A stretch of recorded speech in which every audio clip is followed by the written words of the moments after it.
السلام عليكم ورحمة الله وبركاته. أهلا بيكم أبطال تانية إعدادي. إزيكم يا أبطال؟ عاملين إيه؟ يا رب تكونوا بخير. في الفيديو ده بإذن الله هنعمل مع بعض مراجعة شهر أكتوبر، أقوى مراجعة ممكن تشوفها. بإذن الله هنحل مع بعض كل الأسئلة وكل الأفكار، سواء كانت من أول السهلة لحد الصعبة.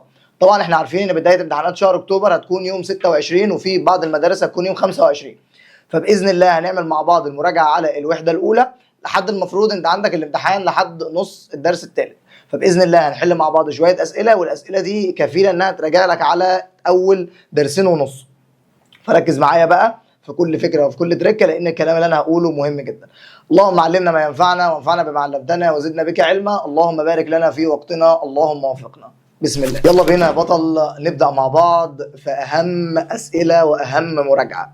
انا عارف ان انت تعبت، وعارف ان الدنيا ضغط عليك، عارف والله انت في تانية اعدادي، بس عارف ان الموضوع بقى اوفر شويه، لان المناهج زي ما انت عارف بقت رخمه شويه، وعارف والله ان انت بتعاني وبتتعب. احنا باذن الله خلاص فاضل لنا حصتين بالظبط او حصتين ونص ونخلص الوحده الثانيه.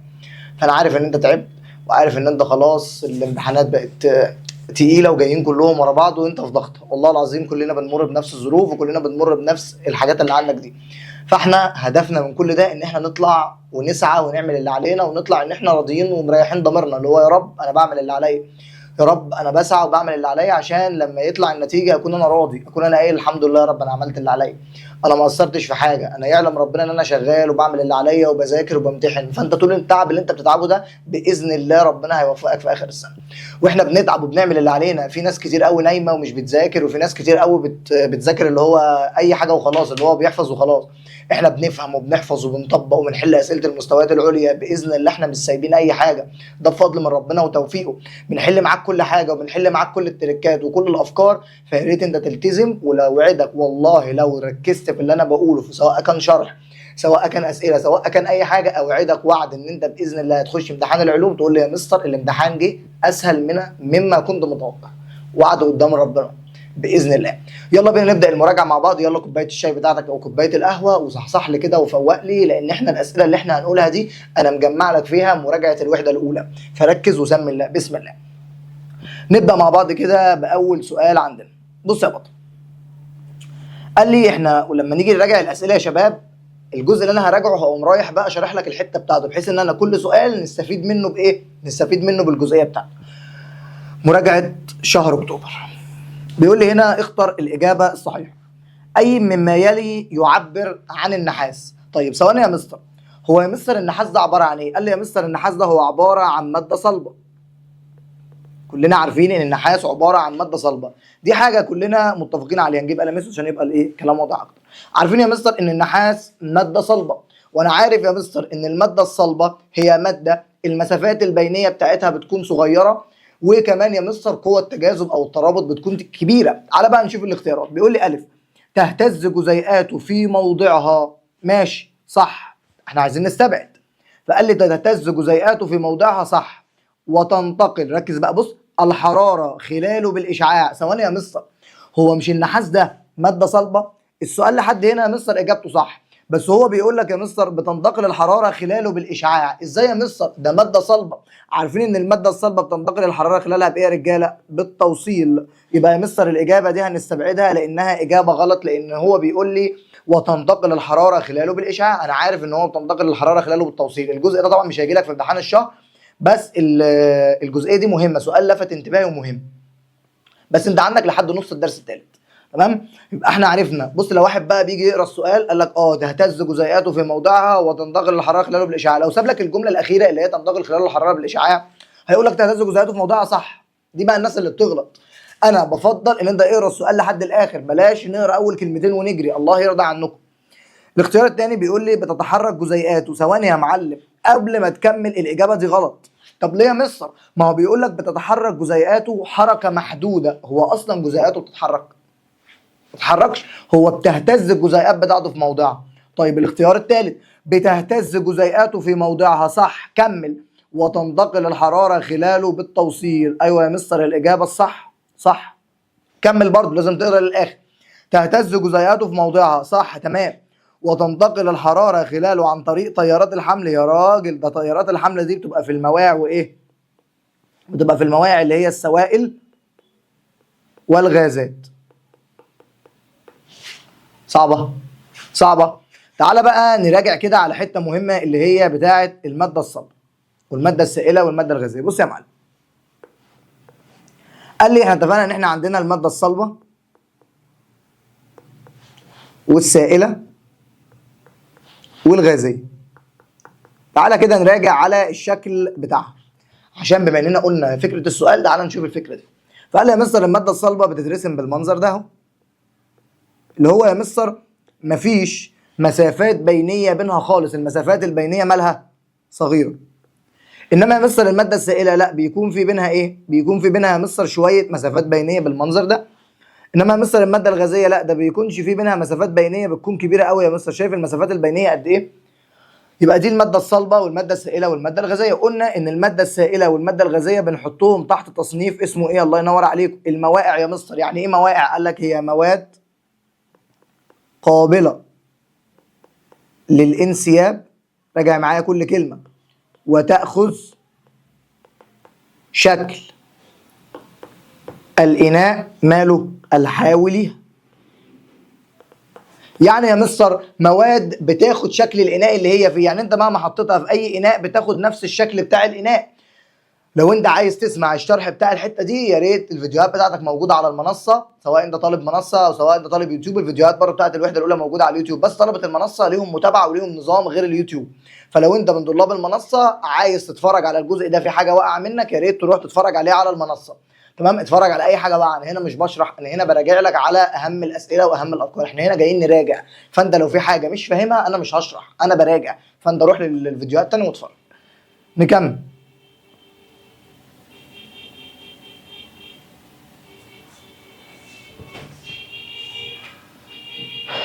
السؤال رقم 2، اظن السؤال رقم 1 يا شباب الفكره بتاعته وضحت. السؤال رقم 2 بيقول لي العمليات التاليه انعكاسيه ما عدا. مستر انا بيني وبينك انا مش فاهم.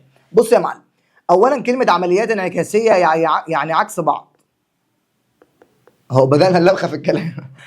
العمليات الانعكاسيه دي معناها ان هما بيكونوا عكس بعض، وده الدرس الثاني اللي هو تغير حالات الماده.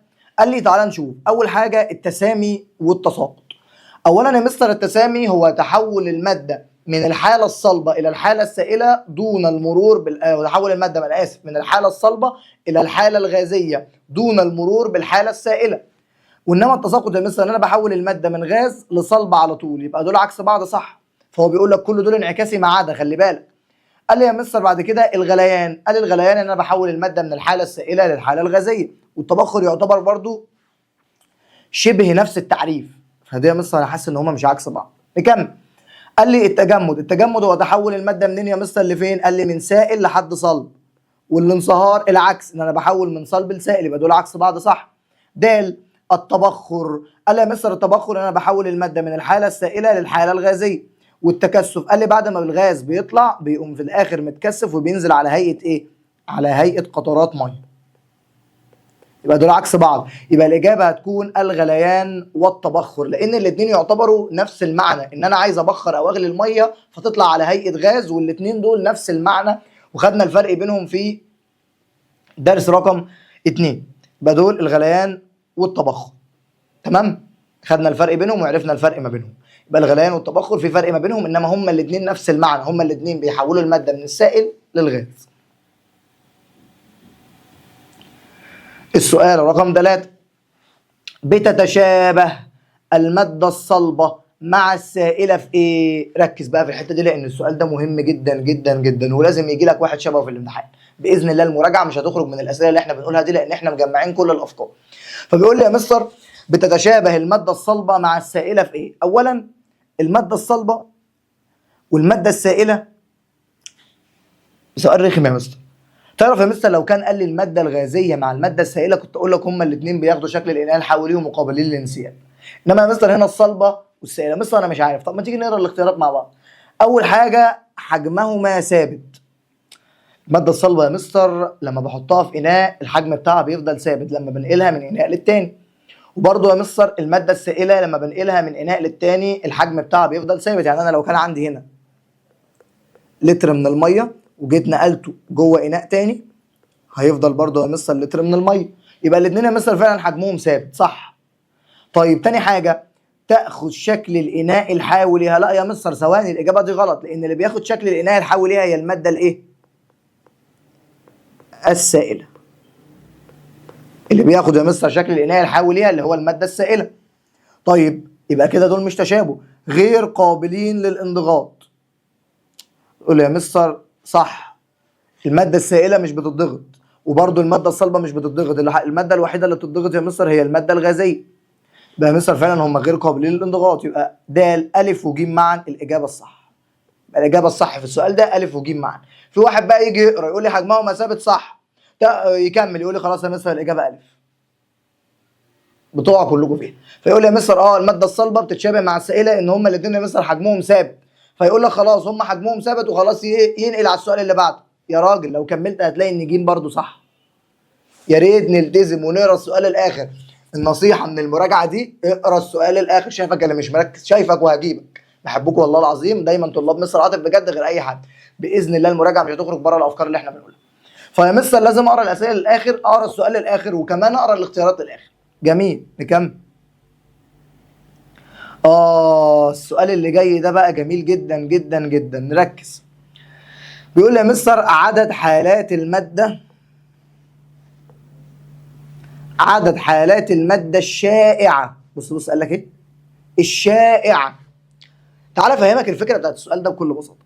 اولا هي حالات المادة عارفين ان هي صلبة وسائلة وغازية. بس يا مستر هو بيقول لي هنا الشائعة، اخد لي بالك؟ وعندي يا مستر حالة اسمها البلازما. فطالما يا مستر قال لي الشائع خد بالك، لو قال لك الشائع خد بالك الله يرضى عنك، مهم قوي. قال لي يا مستر الشائعة صلبة وسائلة وغازية، 3. يبقى الإجابة يا مستر هتبقى 3، وحلينا زيها قبل كده في الإيه؟ في الحصص بتاعتنا. لا 4 ولا 5 ولا 2. طب يا مستر لو عكس السؤال وقال لي عدد حالات المادة وشال لي كلمة الشائعة دي، شالها لي خالص، شالها لي نهائي، شال لي كلمة الشائعة دي. عارف إن في بلازما أهو، فهو يا مستر راح شال لي كلمة الشائعة. يبقى البلازما معانا. يبقى في الحالة دي البلازما هتكون معانا. لو شال لك الشائعة وقال لك عدد حالات المادة وسكت، يبقى 4 صلبة وسائلة وغازية وبلازما. انما الراجل هنا حدد لك، قال لك الشائع اللي هو اللي معروف، الصلب والسائل والغاز، دول اللي احنا عارفينه.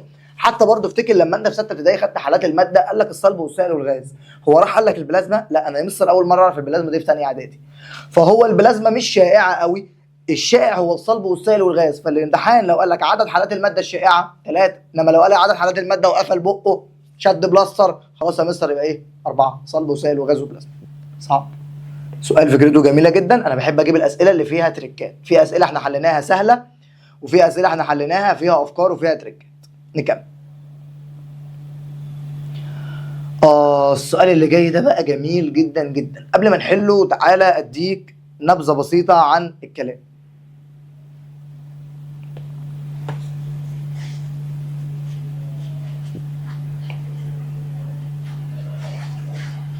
ركز معايا يا معلم.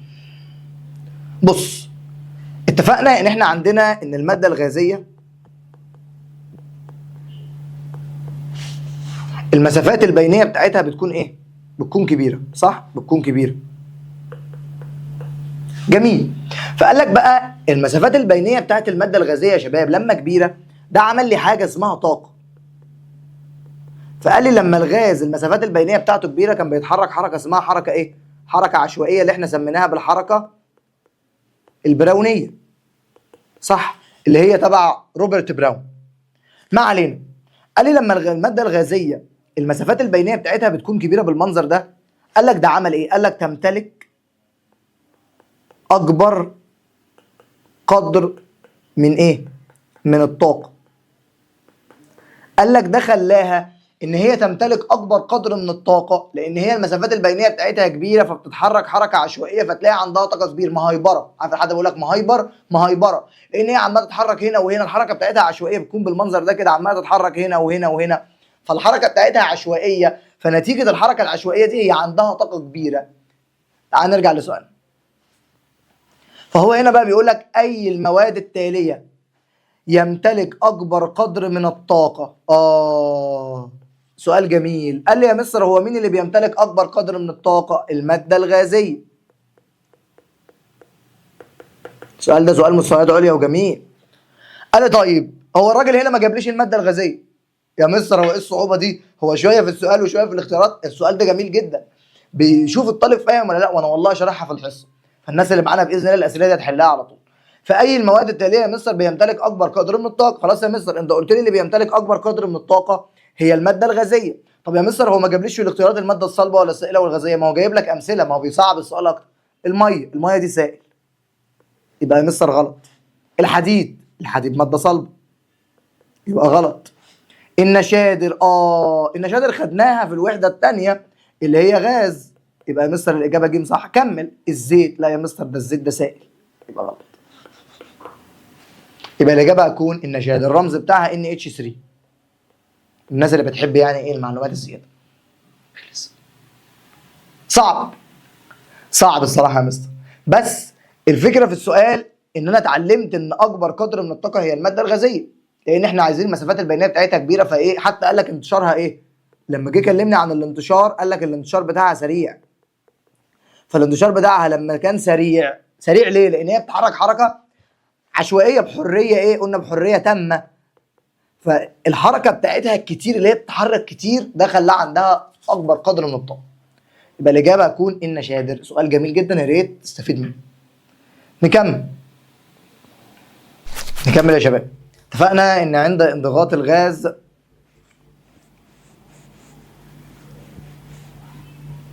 ماذا يحدث؟ اولا انت عارف ان الانضغاط بيعمل ايه؟ قال لي بيقل الحجم. لما الماده بيحصل لها انضغاط حجمها بيقل. اهو عندي ماده وليكن هنا، فلما ببدا اضغط الماده دي يا شباب بتبدا ان هي حجمها يقل، ان هي بتنزل لتحت فبتضغط وليكن هنا. تعال نشوف الاختيارات. اول حاجه بيقول لي يقل حجم الجسيمات. واحد اول ما يشوفها يقول لي صح. يا راجل حرام عليك، احنا قلنا حجم الجسيمات ثابت لا يتغير، ثابت لا يتغير. يبقى الله يرضى عنك حجم الجسيمات ثابت، اللي بيقل هو حجم الغاز. طب يقل حجم الغاز صح يا مستر. طيب بيزداد حجم الغاز يا راجل. طب كل ما سبق برضو غلط. يبقى الاجابه هيقل حجم الغاز. خلي بالك ما بين حجم الجسيمات دي والنبي الله يرضى عنك، الاجابه بتاعت حجم الجسيمات دي مش بتقل. اتفقنا في الحصه والله العظيم قايلينها، حجم الغاز هو اللي بيقل انما حجم الجسيمات بيفضل ثابت. نكمل. السؤال السابع مهم. بيقول لي الماده الصلبه لها حجم ثابت، جميل، وغير قابله للانضغاط، لان ايه؟ قال لي اولا احنا اتفقنا ان الماده الصلبه حجمها ثابت وغير قابله للانضغاط. طب ليه يا مستر؟ قال لي قوه التجاذب بين الجسيمات قويه جدا. اولا قوه التجاذب ملهاش دعوه بالحجم ولا الانضغاط، قوه التجاذب ليها دعوه بالانسياب. يبقى الاجابه دي مش تبعي. تهتز الجسيمات في موضعها دون الانتقال، برضو دي ملهاش دعوه يا شباب بالحجم والانضغاط، ليها دعوه بالانتشار. جيم المسافات البينيه بين الجسيمات صغيره جدا، يبقى الاجابه دي هي الصح. يبقى المسافات البينيه بين الجسيمات صغيره جدا، هي دي الاجابه يا شباب. ايه هي دي الاجابه الصحيحه؟ لان المسافات البينيه بين الجسيمات صغيره فده بيخلي حجمها ثابت وما بتضغطش، لان مفيش مسافات بينيه ان هي تضغط. كل ما سبق غلط. اللي بعده، حاله تكون فيها الغازات على هيئه خليط من ايونات موجبه الشحنه والكترونات حره سالبه. قال لي ايونات موجبه والكترونات حره سالبه. قال لي طالما ايونات موجبه والكترونات حره سالبه الاثنين دول مع بعض ده يا مستر كنا بنعمل تسخين لمين؟ تسخين للغاز عند آلاف او ملايين الدرجات. كنا بنعمل تسخين لمين؟ للغاز. فواحد يقول لي مصدقت ان الاجابه الغازيه؟ الاجابه يا شباب البلازما. صدقت انت ما بتصدق، احنا بنعمل تسخين للغاز عند الاف وملايين الدرجات فيبقى الحاله الغازيه. الاجابه البلازما يا شباب. سؤال سهل بس الناس ممكن تقع فيه بسببي. اللي بعد في حاجه صعبه يا شباب في السؤال ده؟ سؤال سهل وبسيط. الحاله اللي بتكون فيها الماده على هيئه خليط من ايونات موجبه الشحنه والكترونات حره سالبه، الاثنين دول لما بنسخن الغاز بيبدا ان هو يتفكك، يبقى حاله البلازما. اكمل. سؤال مهم جدا. بيقول لي ماذا يحدث عند إذابة 342 جرام من سكر الجلوكوز في 1 لتر من المية؟ السؤال ده مهم جدا يا شباب. احنا اصلا لما بنضيف 342 جرام من سكر الجلوكوز ده معناها ان انا بضيف الشوائب، معناها ان انا بحط شوائب جوه المادة بتاعتي. جميل. فلما حضرتك بتحط شوائب ايه اللي بيحصل؟ قال لي اول حاجة بتزداد درجة الغليان بمقدار نص. يعني درجة الغليان بدل ما تكون 100 هتبقى 100 ونص. وايه كمان؟ قال لي بتنخفض درجة التجمد بمقدار ايه؟ قال لي بمقدار سالب 1.86. يبقى احنا عارفين دي حاجة محفوظة في المنهج، لما بيعمل إذابة 342 جرام من سكر الجلوكوز في 1 لتر من المية درجة الغليان بتزيد نص والتجمد بتقل سالب 1.86. السؤال اللي بعده بيقول لي برضو أكمل. بيقول لي عند اكتساب المادة طاقة حرارية، لما المادة بتاخد طاقة حرارية يعني لما بعمل تسخين، جميل، تزداد طاقة ايه؟ قال لي جميل، تزداد طاقة حركة الجسيمات. يبقى بتزداد طاقة حركة الجسيمات مما يؤدي إلى ايه؟ مما يؤدي إلى ارتفاع درجة الحرارة. السؤال ده مهم جدا وجميل، ممكن يجي لك زيه، اتوقع باذن الله يجي لك واحد شبهه في الامتحان. امتحان الشهر باذن الله مش هيخرج عن الحته دي. اكتساب الماده طاقه حراريه لازم طاقه حركه الجسيمات تزيد، وده بيعمل ارتفاع في درجه الحراره. طاقه حركه الجسيمات دي وعد مني باذن الله قدام ربنا ان هيجي زيها سؤال في الامتحان. مهمه جدا. الثلج الجاف مثال على ايه؟ قال لي الثلج الجاف اللي هو عباره عن ثاني اكسيد الكربون الجاف اللي هو مثال على التسامي. مثال على التسامي. حاجه محفوظه. كمل. بيقول لي اكمل. فقدان جزيئات بخار الماء في الهواء الجوي للطاقة الحرارية يؤدي إلى إيه؟ أولاً بخار المية لما يبدأ إن هو يفقد يعني إيه يفقد؟ يعني درجة الحرارة تقل. جميل. قال لي هيؤدي إلى إيه؟ قال لي بخار الماء أول ما يبدأ يفقد درجة الحرارة هيؤدي إلى تكثفه. هيبدأ إن هو يتكثف. عارفين يا شباب ان البخار بمجرد ما درجه حرارته تقل بيبدا ان هو يحصل له عمليه تكثف. فقال لي يا بستر ده هيؤدي الى تكثف في صوره ايه بقى؟ قال لي في صوره ضباب. عارف الشبوره بنقول عليها الشبوره اللي احنا بنشوفها الصبح واحنا رايحين المدارس والكلام ده في اجواء الشتاء؟ قال لي الضباب هو الضباب ده اللي هو عباره عن شبوره ميه كده يا شباب، شبوره من الميه بتكون موجوده على الازاز بتاع العربيه لو انت ماشي او رايح في حته، فده اسمه الضباب. يبقى اول ما بخار الميه بيفقد الطاقه بيبدا يتكثف على هيئه ضباب. بيقول لي السؤال اللي بعده عند اكتساب المادة الطاقة الحرارية ماذا يحدث للمسافات البينية؟ تعالى بقى لان الحتة دي مهمة قوي. بص يا معلم، المادة يا شباب بمجرد ما بتفقد الطاقة او بتكتسب طاقة حرارية بيبدأ المسافات البينية بتاعتها دي. يعني عندي هي مادة صلبة اديها حرارة، المثلث ده معناه حرارة، بتبدأ المسافات البينية بتاعتها تزيد شوية عشان تتحول من الصلبة للسائلة. بعد كده بتبدأ ان هي مسخن تاني برضو تبدأ ان هي تزيد بالمنظر ده عشان تتحول للغازية. فالمادة يا شباب طول ما انت عمال تسخن بتزداد المسافات البينية. طول ما حضرتك عمال تسخن المسافات البينية مالها؟ المسافات البينية بتزيد. جميل يا مستر. نرجع. يبقى الإجابة المسافات البينية مالها؟ تزداد. السؤال اللي بعده العامل الذي يظل ثابت اثناء التجربه. اتفقنا يا شباب ان احنا عندنا 3 حاجات، حاجه اسمها متغير ضابط ومتغير مستقل ومتغير تابع. قلنا المستقل هو اللي بيبدا ان هو يتغير، فلما بيتغير بيأثر في التابع لان هو بيتبعه، انما المتغير الضابط هو اللي بيكون ثابت اثناء التجربه. يبقى الاجابه المتغير الضابط. سؤال سهل اهو جميل بس مهم. سؤال مقالي مهم جدا يا شباب. بيقول لي السؤال ده مهم جدا جدا جدا جدا، بص جدا لدرجه قد ايه؟ بيقول لي اذكر العوامل المؤثره على معدل تبخر السوائل. اذكر العوامل المؤثره على معدل تبخر السوائل مع توضيح العلاقه بينهم. يعني ايه يا مستر توضيح العلاقه بينهم؟ يعني قول لي العلاقه طرديه ولا عكسيه؟ تعال نشوف. قال لي اول حاجه بتاثر درجه الحراره، دي اول حاجه بتاثر. تاني حاجه مساحه السطح. تالت حاجه نسبه الرطوبه، حاجات طبعا محفوظه. رابع حاجه يا مستر حاجه اسمها التيارات الهوائيه. كده احنا قلنا العوامل المؤثره. تعالى بقى نقول العلاقه. قال لي اولا يا مستر درجه الحراره، اول ما حضرتك بتزود درجه الحراره بيبدا معدل التبخر اوريدي يزيد، يبقى العلاقه هنا طرديه. مساحه السطح، حضرتك لو جبت اناء زي ده وسبته يتبخر، اللي انت سخنت يعني، وجبت اناء تاني اكبر شويه في ميه برده وسبته ان هو يتبخر وانت طبعا بتسخن، قال لي فاللي مساحه سطحه كبيره هو اللي معدل تبخره هيكون اعلى، يبقى طرديه برده. نسبه الرطوبه، قال لي لا يا مستر لو انت قافل هنا الغطا وسايب ده كده في الهواء، ده معدل تبخره هيكون اكبر لان نسبه الرطوبه فيه تكون قليله، يبقى الاجابه هتكون عكسيه، كل ما نسبه الرطوبه تقل كل ما معدل التبخر بيزيد. طيب التيارات الهوائيه، قال التيارات الهوائيه طرديه.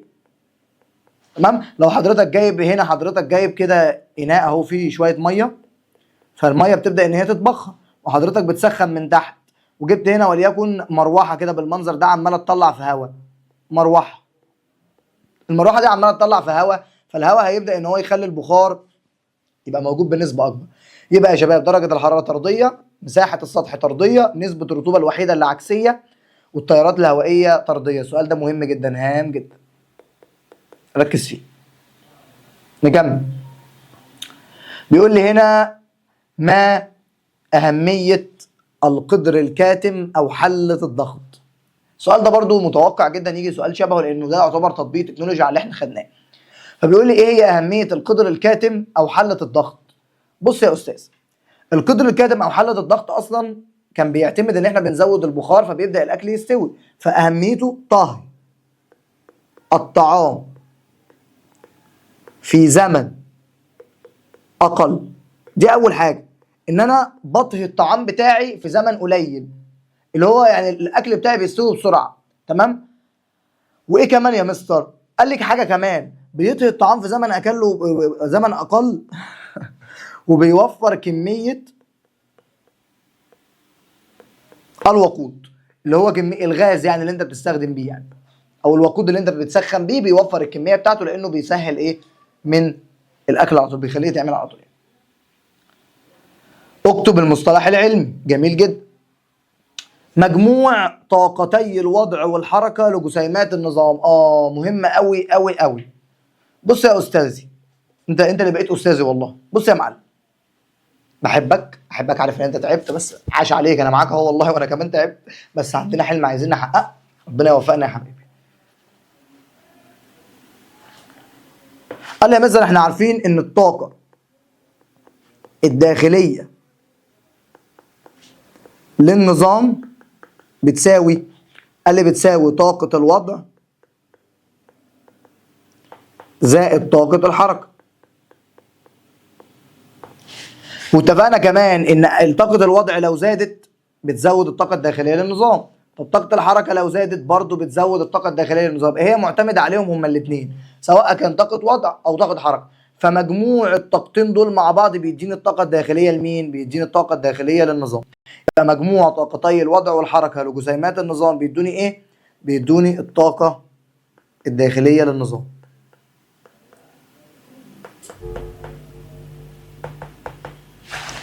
السؤال اللي بعده، نظام بيحدث فيه تبادل للمادة والطاقة. الأنظمة. تعال نراجع عليها كده سريعا.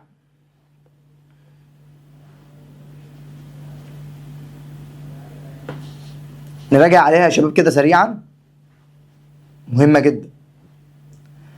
احنا اتفقنا ان احنا عندنا 3 انواع من الأنظمة، نظام مفتوح، ونظام مغلق، ونظام معزول. اولا النظام المفتوح يا شباب زي كوبايه الشاي بتاعتي اللي انا فاتحها كده وعماله تطلع في ايه؟ في البخار، فبيحدث فيه تبادل للماده وايه؟ والطاقه. الماده والطاقه بيخرجوا، اللي هي الطاقه على هيئه الحراره يعني. انما النظام المغلق، قال النظام المغلق ده بيحصل فيه تبادل للطاقه فقط، ولا يحدث فيه تبادل للماده. الطاقه بس اللي بتخرج، زي ما انا جايب كوبايه شاي مثلا كده وقافلها بغطا من فوق او باناء، فالكوبايه هتبدا ان هي تخرج الحراره بس، انما البخار مش هيطلع لان انت قافل، فده كده ما عملش تبادل للماده. النظام المعزول قال لي لا يحدث فيه تبادل للطاقه ولا الماده. ده ما حصلش فيه لا تبادل للطاقه ولا الماده، زي ترمس الشاي كده. عارفين طبعا ترمس الشاي اللي هو موجود، ده نظام معزول اسمه ترمس، او بنقول عليه عازل حراري. ده ما بيخرجش لا الطاقه ولا الماده. مهم جدا يا شباب الحته دي، مهمه جدا. نكمل. يبقى نظام بيحصل فيه تبادل للماده والطاقه مع بعض، الاثنين مع بعض، يبقى ده نظام مفتوح. مهم جدا. اكتب المصطلح العلمي. عمليه تحول الماده منين يا مستر لفين؟ قال لي من الحاله السائله الى الحاله الصلبه. عايز تحول من سائل لصلب، صح؟ اه. هو انا يا مستر لما كنت بحول من سائل لصلب انا بكتسب طاقه حراريه ولا بفقد؟ لا، بفقد طاقه حراريه، او بفقد الطاقه الحراريه. يبقى ده عمليه اسمها عمليه التجمد. يبقى عمليه طلب اللي شاطر خلاص، انت طالما انت مذاكر خلاص الموضوع بالنسبه لك سهل. طب انا عايز احول من صلب لسائل، هعمل بقى انصهار. جميل. ماده لها شكل ثابت وحجم ثابت. مين الماده اللي شكلها ثابت ما بيتغيرش وحجمها ثابت؟ الله ينور عليك وسامعك وبرافو عليك، الماده الصلبه. لان يا مستر لو انا جبت اناء اهو ونقلتها في الاناء ده، ادي وليكن حته حديده، قمت ناقلها في الاناء ده، قال لي هيفضل شكلها هو. طب حجمها اتغير؟ لا، برضه نفس الحجم هنا وهنا. يبقى اللي ليها شكل ثابت وحجم ثابت الماده الصلبه. قال لي مواد قابله للانسياب. قيام الليل يا شباب، يا ريت احنا نكون بنصلي قيام الليل كده عشان ربنا يكرمنا. ركعتين بالليل دول والله جمال جدا، بيبدا من اول الساعه 10 اللي هو في الميعاد ده. فالناس تحاول تصلي قيام الليل وتقرا شويه قران عشان ربنا يكرمكم في حياتكم يا حبايبي، ربنا يوفقكم دايما. مواد قابله للانسياب وتاخذ شكل الاناء الحاوي ليها. مين يا مستر اللي قابل للانسياب وبياخد شكل الاناء الحاوي ليه؟ الموائع، لسه قايلينها. والموائع دي بتكون اللي هي ايه؟ اللي هي السوائل والغازات. سؤال مهم جدا برضو، الحته دي مهم. كده خلاص فاضل لنا بصوا كام سؤال اهو ونخلص. خلاص هنقول كده على كام ملحوظه في الاخر وخلاص. بيقول لي هنا علل لما ياتي. جميل. سرعه انتشار الروائح في الهواء الساخن اكبر من سرعه انتشارها في الهواء البارد. السؤال ده مهم. بيقول لي ليه الروائح في الهواء السخن بتنتشر اكبر من الهواء البارد؟ اولا الروائح بتنتشر في الهواء السخن لان متوسط طاقة حركة الجسيمات للهواء الساخن أكبر من متوسط طاقة حركة الجسيمات للهواء البارد. دي الإجابة. طب أنا يا مستر مش فاهم، تعالى يا قلب المستر أفهمك. وانا طبعا هسيب طلابي كده، طلاب مستر عاطف بجد غير اي حد. بص يا حبيب قلب المستر، عشان تبقى انت عارف الحته دي. انا لو عندي اناء زي ده، اتفقنا ان انا مثلا بسخن والاناء ده فيه ميه، فالميه ايه اللي هيحصل لها؟ تبدا ان هي تتبخر. تمام. فقال لي حضرتك كل ما بتسخن تعمل تسخين، يعني اكتساب للطاقه الحراريه. طول ما انت عمال تسخن او بتعمل اكتساب للطاقه الحراريه بتزداد حركه الجسيمات، صح؟ حضرتك لما بتيجي تغلي ميه بتلاقي الميه عماله تتحرك كتير في الاناء. الحركه دي هي ايه؟ بسبب ايه؟ بسبب الغليان، بسبب ان انت عمال تسخن، فبتلاقي الميه عماله تقلب على بعض جوه ايه؟ جوه الكنكه او الاناء اللي انت بتعمل فيه، فتلاقيها عماله تقلب على بعض، فانت كده بتزود حركه الجسيمات، ولما حركه الجسيمات هتزيد هتزود طاقه حركه الجسيمات. لان الاثنين معتمدين على بعض، دي تزيد يبقى دي تزيد. فطالما الحاجه سخنه او الهواء السخن طاقه حركه جزيئاته هيبقى اعلى، ما الهواء ده عباره عن غاز.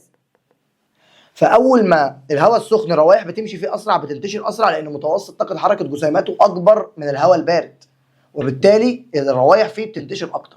حتى تلاقي نفسك الصبح بتشم عبير الزهور زي ما احنا اتفقنا قبل كده اكتر من بالليل، لان برضه متوسط طاقه حركه الجسيمات. مهم جدا السؤال ده، مهم جدا، ركزوا عليه. ده كده علل لما ياتي.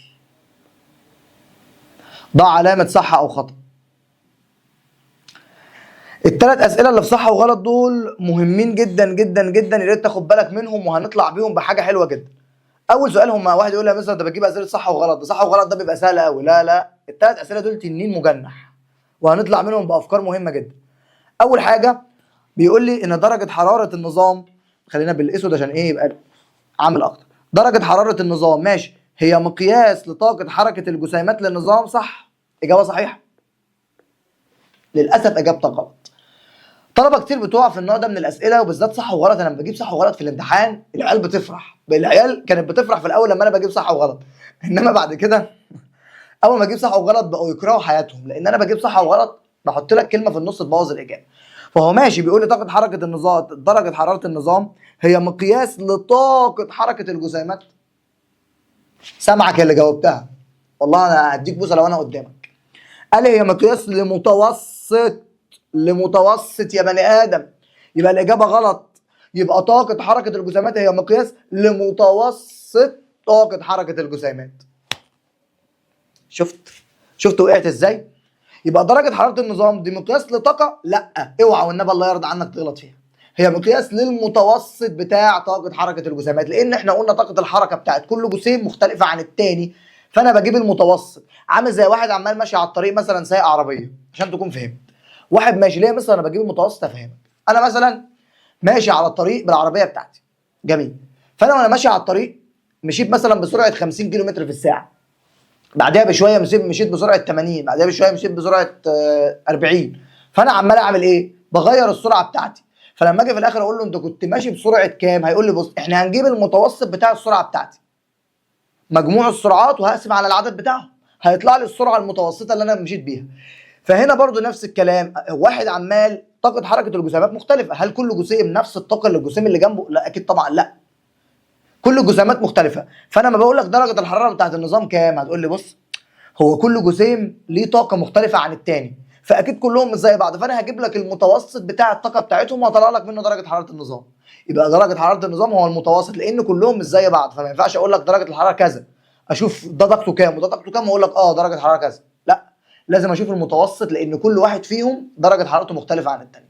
يا ريت ناخد بالنا من دي، هي مقياس للمتوسط بتاع طاقه حركه الجسيمات. ادي اول سؤال طلعنا منه فكره. السؤال الثاني، يعتبر القدر الكاتم نظام معزول؟ واحد يعمله لي صح. غلط. القدر الكاتم يا شباب نظام مغلق. الناس دلوقتي هتصوت، هتقول لي مستر غلط. ازاي يا مستر القدر الكاتم نظام مغلق؟ هقول لك يا معلم، هقول لك اصبر. معظم الناس بتغلط فيها وتقول لك القدر الكاتم نظام معزول. لا يا حبيبي، مش نظام معزول. القدر الكاتم عباره عن حله مقفوله كده. قال لي اولا الحله دي بيطلع منها بخار، صح؟ تمام. القدر الكاتم بيطلع منها بخار، صح ولا انا غلطان؟ صح، بيطلع منها بخار. قال لي اولا البخار اللي بيطلع ده من القدر الكاتم مش بيظهر بره على القدر. حضرتك لما بتيجي تبص على القدر، الناس اللي عندها في البيوت، في ناس كتير عندها فكره حله الضغط او القدر الكاتم ده في البيوت، فببص عليه بيعمل تبادل للماده؟ لا. يبقى بيعمل تبادل للماده؟ لا. طيب لو مامتك عندها اسالها، قول لها ماما هو حله الضغط اللي عندك في البيت دي بتشوفي من عليها البخار من فوق، او بتشوفي عليها قطرات ميه؟ تقول لك اه. تقول لك الحله بتسخن من بره. الحله بيبقى عليها سخونيه من بره بتسخن، وبتلاقي عليها من فوق ايه؟ زي شبوره ميه كده. ده معناه ان هي بتعمل تبادل للطاقه،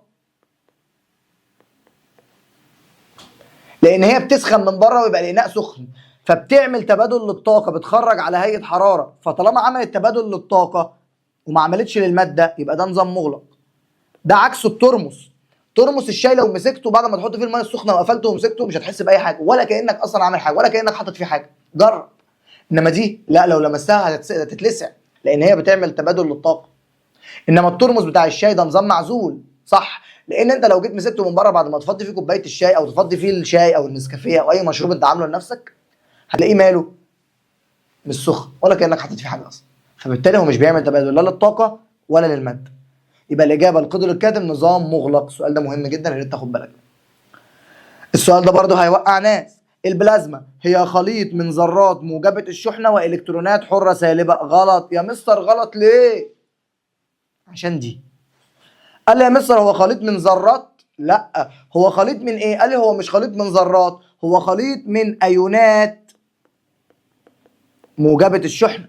احنا قلنا لما نجيب الغاز بنسخنه عند آلاف أو ملايين الدرجات بيبدأ إن هو يتفكك لأيونات موجبة الشحنة زائد إلكترونات حرة مالها سالبة. يبقى يا مستر ما ينفعش يبقى فيه ذرات، مفيش حاجة اسمها ذرات موجبة، ذرة متعادلة، وعارفين الكلام ده من سنة أولى. فما ينفعش أقول لك ذرات موجبة الشحنة. لو فاكر، لا نرجع للسؤال اللي احنا شرحناه، هتلاقي أنا كنت بقول لك في السؤال حالة البلازما هو على هيئه خليط من ايه؟ بص من ايونات موجبه. ايونات خد بالك اهو. انما انا هنا بقول لك في السؤال ذرات. يبقى غلط يا مستر، من ايونات مش من ذرات. الاسئله بتاعت صح وغلط دي الثلاث اسئله دول هتستفاد منهم. ما رضيتش اتقل عليك عشان دماغك ما تولعش، لان انت ممكن تقرا السؤال وتتلخبط. بص انا بحط لك كلمه بتبوظ السؤال. فالثلاث اسئله بتوع صح وغلط دول مهمين جدا جدا جدا. علل لما ياتي. الماده الصلبه انتشارها بطيء. ليه الماده الصلبه انتشارها بطيء؟ قال لي يا مستر لان الجسيمات تهتز في موضعها دون الانتقال. قال لي عشان الجسيمات بتاعتي بتهتز في الموضع بتاعها. احنا اتفقنا ان عندي ايه؟ مفيش بينهم مسافات بينيه صغيره قوي، فبتلاقيهم عمالين اللي هو الجزيء عمال يتهز كده في الموضع بتاعه، عمال يتهز في الموضع بتاعه كده اهو من غير ما يتحرك، وبالتالي ده بيخلي انتشاره بطيء جدا. فحتى زي ما اتفقنا اللي هو لو جبنا المسك اللي هو الصلب ده وحطيته في الدولاب بتاعك عشان يعمل ريحه حلوه، فمش اول ما تحطه هيعمل الريحه، لا، لازم تصبر عليه يومين ثلاثه، بعد كده تفتح الدولاب تشم ريحه الدولاب ايه؟ ان هو ريحته كلها مسك. تمام؟ فده عشان هو ايه؟ عشان هو ماده صلبه فانتشاره بطيء. انما انت لو جبت ريحه دلوقتي او برفان ورشيت، لو رشيت في المكان ده، اللي قاعد بره هيشم او اللي قاعد في اخر الاوضه هيشم، لان الغاز بينتشر بسرعه لانه بيتحرك بحريه تامه. طيب بيقول لي هنا قارن بين الماده الصلبه والسائله من حيث حاجتين. المسافات البينيه. طبعا المسافات البينيه في الصلبه صغيره جدا. دي كده في الصلبه اهو المسافات البينيه صغيره جدا. انما في الماده السائله المسافات البينيه متوسطه او ممكن نقول عليها كبيره نسبيا. كبيره نسبيا دي هي نفس المعنى. طيب قوه التجاذب في الماده الصلبه والسائله. قال لي قوه التجاذب في الماده الصلبه قويه جدا اهو. طب قوه التجاذب دي عملت ايه؟ قال لي يا مستر خلتها ان هي غير قابله للانسياب. السائله بتكون كبيره نسبيا او متوسطه برضه. بتكون كبيره نسبيا او متوسطه. لان ايه؟ لان الجسيمات بعاد عن بعض شويه بالمنظر ده كده، اللي هم مش قريبين قوي، فبتلاقي قوه التجاذب بينهم ايه؟ مش اقوى حاجه. انما في الصلبه بص يبقوا جنب بعض، فبتلاقيهم قوه التجاذب بينهم بتكون كبيره جدا جدا يا شباب. وكده نكون خلصنا الجزء بتاعنا النهارده. مساء الفل يا بطل. معاك مستر عاطف محمد مدرس العلوم للمرحله الاعداديه، خبره سنين في مجال الاونلاين والاوفلاين. معانا باذن الله هتفهم العلوم لانها هتتشرح بالطريقه الصح. معايا باذن الله في كل حصه هتلعب وتجرب وتتعلم وتفهم الكون من اصغر ذره لحد اكبر كوكب. لان بكل بساطه هحل معاك كل الاسئله وكل الافكار والدرجات والمستويات العليا، فالدرجات النهائيه دي كده كده باذن الله هتيجي. يلا يا بطل عشان نبدا مغامره جديده مع بعض. مستنيك في منصه اديو شارك. وكده يا شباب نكون خلصنا الحصه بتاعتنا النهارده. يا ريت تكون حصه كانت خفيفه عليك كده ودمها خفيف، ويا رب تكون استفدت من الاسئله بتاعتنا اللي احنا شرحناها النهارده. حصه لذيذه دمها خفيف بجد. عاش. تعالى بقى اقول لك عاش يا بطل عشان نبقى احنا ختمنا. اقول لك الكلمه بتاعتي، طبعا انتوا متعودين على الختمه بتاعتي. عاش يا بطل مستر عاطف. بحبكم، استمتعت معاكم بالحصه دي، يا ريت تكون استفدت. ما تنساش بقى تذاكر الحصه دي كويس جدا جدا جدا. وتتابعنا دايما على الفيسبوك، لان اي حاجه جديده هتنزل واي حاجه هنعلن عنها على صفحه الفيسبوك، فيا ريت تلتزم وتتابع معانا. وباذن الله الامتحان مش هيخرج بره المراجعه دي، اوعدك وعد باذن الله ان الامتحان هيجي من الافكار اللي احنا قلناها، لان احنا شرحنا افكار صعبه جدا وشرحنا افكار مهمه جدا. ربنا يوفقكم يا شباب دايما لكل خير. بحبكم والله العظيم، واستمتعت معاكم بالحصه. وافتكر دايما ان طلاب مستر عاطف بجد غير اي حد. والسلام عليكم.